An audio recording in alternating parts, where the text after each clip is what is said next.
Започваме с музика. Песента One от албума Super One на K-pop групата Super M, която е единство между други две песни в албума им и задава идеята за цялостното послание, че личното и надличното, аз и другите, ограниченото и безграничното и така нататък могат да бъдат осъзнавани в неразривното им единство. Нека изгледаме сега музикалното видео.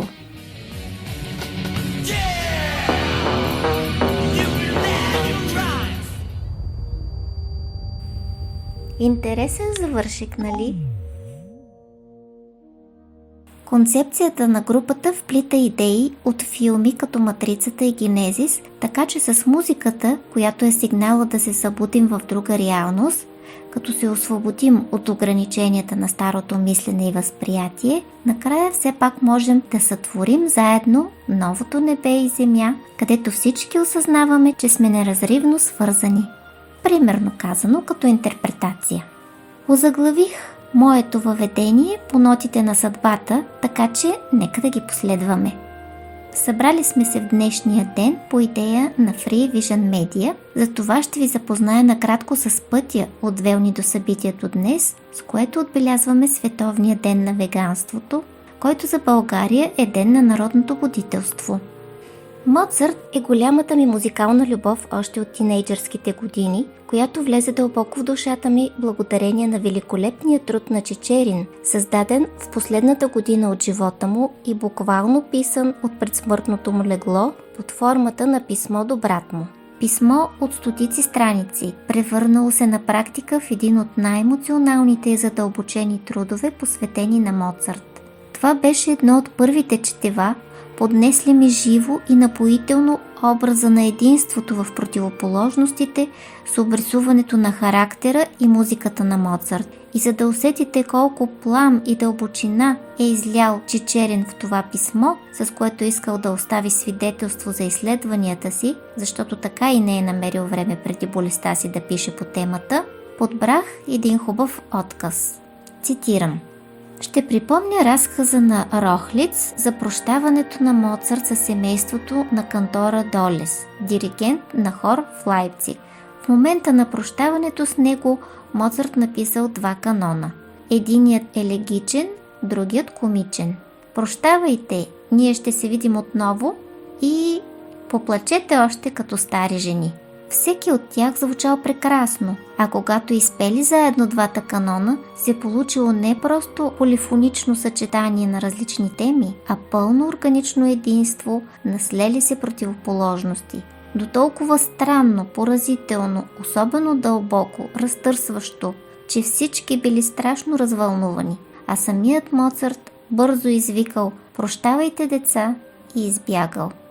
Въпросът не е в техническия фокус, със съчетаване на различни теми, а в органичното сливане на контрастите в едно цяло, вътрешно противоречиво, амбивалентно, с едновременно привличане и отблъскване. Ние се спускаме в такава дълбочина на световните сили, където единството на противоположностите е реално.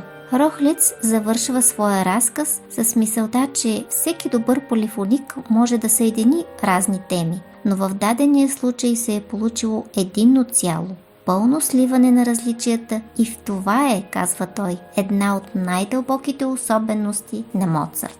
Вътрешните противоречия, проблемът за границата между два свята, търсене на все по-дълбок синтез, търсене на монизъм, на обединяващи настроения и на основните световни сили, ето с какво е белязано творчеството на Моцарт. Край на цитата. Благодарение на клипче в чест на американския катерач с азиатски и европейски корени Дан Осман, който подобно на Моцарт си отива от този свят едва 35 годишен, през 2005 година за мен се отвори вратата и към творчеството на Металика. Особено на сърце ми е концертът им със Сан-Франциски оркестър, познат като S&M – Symphony and Metallica. Любовта към откриване, събиране и споделяне на ценности за душата през 2016 година ме отведе до стартиране на медийния проект Free Vision. Това беше годината, когато благодарение на сестра ми Александра, с която заедно организираме всички подобни начинания, списъка ми на топ музикални любимци се нареди и Дейвид Гарет, който прехвърля мост между класическата и съвременната музика, особено с любовта си към хард рок. Мисля, че му обърнах специално внимание, защото след първото изгледано негово кросовър изпълнение, потърсих дали ще има класически аранжименти и на Металика. Има.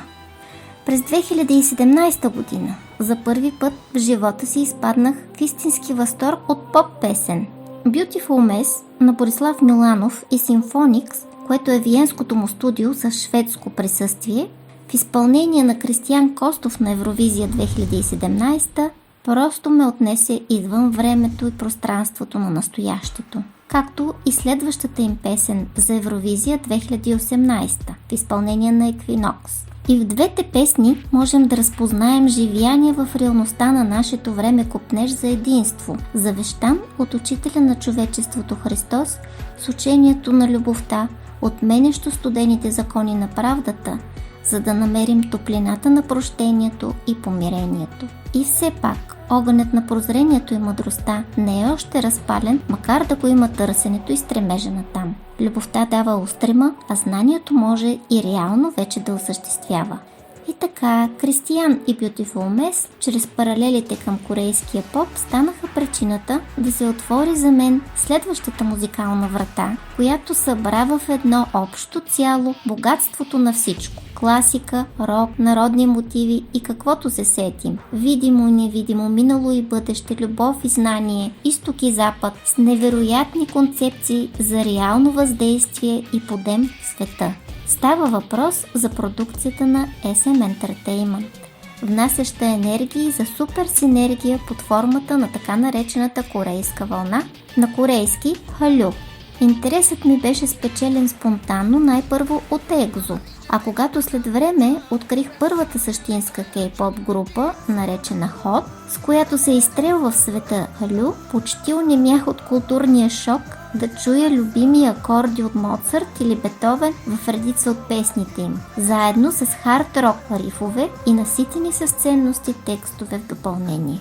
Тази нишка можем да проследим и по-натам в продукцията на SM Entertainment, а наскоро стартира и колаборация с Сеулския симфоничен оркестър.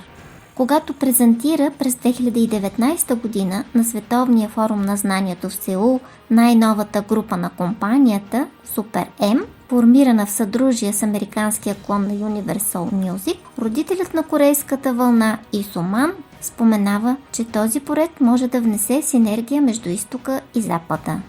Истината е, че такава енергия е заложена поначало в продукцията му, заедно с намерението за разгръщането като вълна.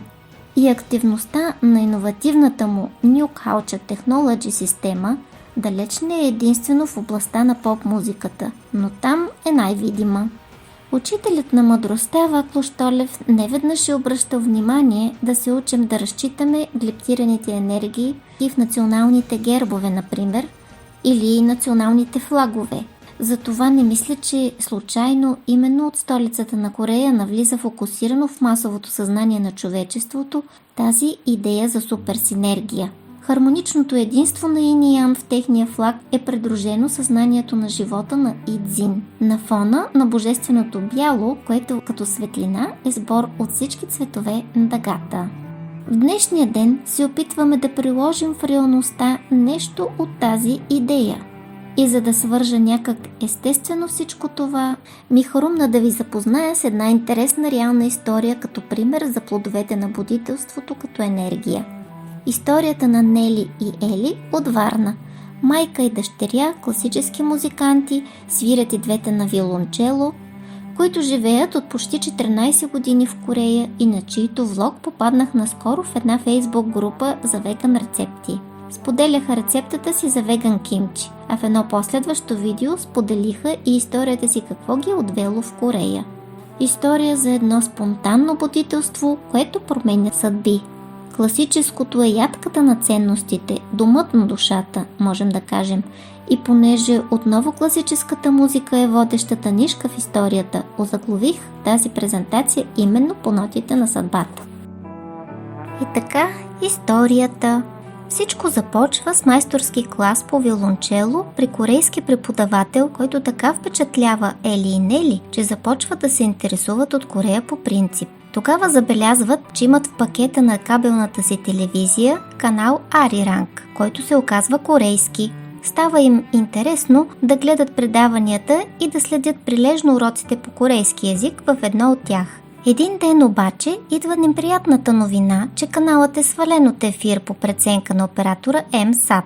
Датата е 13 август 2003 година, документирана в имейл кореспонденцията. Тогава те се срещат с услужлива служителка на МСАТ, която им предлага да съберат поне 100 подписа в подкрепа, за да има основания да бъде върнат каналът. В същото време Нели пише и до самата телевизия Ариранг, обяснявайки ситуацията и молейки за помощ да бъде върнат канала, който те с такъв интерес следят. Получават отговор, че ще бъде направено възможното от тяхна страна. Така Нели и Ели задействат две възможности, в центъра на които е техният искрен интерес. Направили и разпечатали брошура за запознаване с предаванията на Ариранг и въоръжени с бройки за подаряване и папка за подписи, започват да обикалят Варна. Събраните подписи оставили в МСАТ и в края на септември Ариранг отново била в ефир. Тогава Нели пише нов имейл до телевизията да им съобщи добрата новина, като междувременно споменава, че ето както гласи поговорката всяко зло за добро, каналът е бил спрян, но пък в кампанията за подписи да бъде върнат, много нови хора научават, че има такъв. И с това за тях двете темата приключва. След известно време обаче получават рекламни материали на Ариранг, а после и съобщение, че представители на телевизията ще гостуват с правителствена делегация в Източна Европа, Полша и Чехия, като са решили да включат и България, защото ги е заинтересувала тяхната история. И така, на 13 август 2004 година екипът пристига в апартамента им в квартал Възраждане на Варна и снима с тях интервю. На другия ден се срещат и с техни приятели, подписали петицията. А в знак на благодарност, че са решили да направят този жест да посетят и България, Нели и Ели им подаряват диск с две много емблематични корейски традиционни песни, записани от тях специално за случая в аранжимент за 3 виолончела, цуп-тромбон и орган. Отделно добавят и техни солови изпълнения на други корейски песни в акомпанимент на пиано. Двете се срещат и с правителствената делегация на Корея в София, като по молба на хората от екипа на телевизията подаряват такъв диск и на всеки от членовете на делегацията. Така този епизод също приключва, а през 2005 година идва следващата изненада, когато двете са поканени за едноседмично гостуване в Корея с техни концертни солови изпълнения. Посрещнати са още на летището от камерите на телевизията и през целия им престой са придружавани, като са им организирани и множество допълнителни интервюта за местната преса. Имат срещи с депутати от Народното събрание на Южна Корея, както и лично с министра на културата и туризма, заедно с директора на телевизия Ариранг. Така Нели и Ели влизат в ролята на посланици на корейската култура в България, с които телевизията може да покаже, че нейното съществуване е ценно и има смисъл. Двете свирят на голяма конференция на телевизията от цяла Азия, а най-важното събитие е концертът им в зала Моцарт, на който добавят и изпълнение на български произведения към репертуара си. На концерта присъства и съпругата на президента на телевизията, която се оказва професор по виолончело в най-престижния Национален университет по изкуствата на Корея. Така в следващите дни идва и поканата Ели, на която й предстои да завърши скоро гимназия, да кандидатства в университета, като ще й бъде съдействано за стипендия в началото, която може да защити с отличен успех, както и става. На Нели също е препоръчено къде да кандидатства за прием в оркестър и почти веднага започва работа там, където свири и досега. В следващите години са правени още няколко репортажа за тях във връзка с годишнини на телевизия Ариранг. Не зная дали някой успя да обърне внимание, но ми се стори много интересен енергийният отпечатък в датата, когато телевизията е спряна, и датата, когато една година по-късно екипът гостува на семейството във Варна. Числото 13 е един от символите в учението на мъдростта и в миналото е възприемано от човечеството като фатално, защото то бележи битката между дух и материя, а за победа на духа в нея се иска отработена лична святост. Ключовата поява на зала Моцарт също ми се стори забавно съвпадение и понеже обичам енергията на синхронностите, не мога да не спомена колко е симпатично да наблюдавам това явление при лидера на групата Супер М, с която започнах и завършвам така въведението си. Бекьон, лидерът на Супер М, е такъв образ, че темата е дълга и ще му посветя отделен собствен материал в най-скоро време. А сега предлагам, като прелюдия към следващата тема, да изгледаме забавен епизод от поредицата на Free Vision с миниатюрно готвене и посвещение на нещо или някого като допълнителен елемент.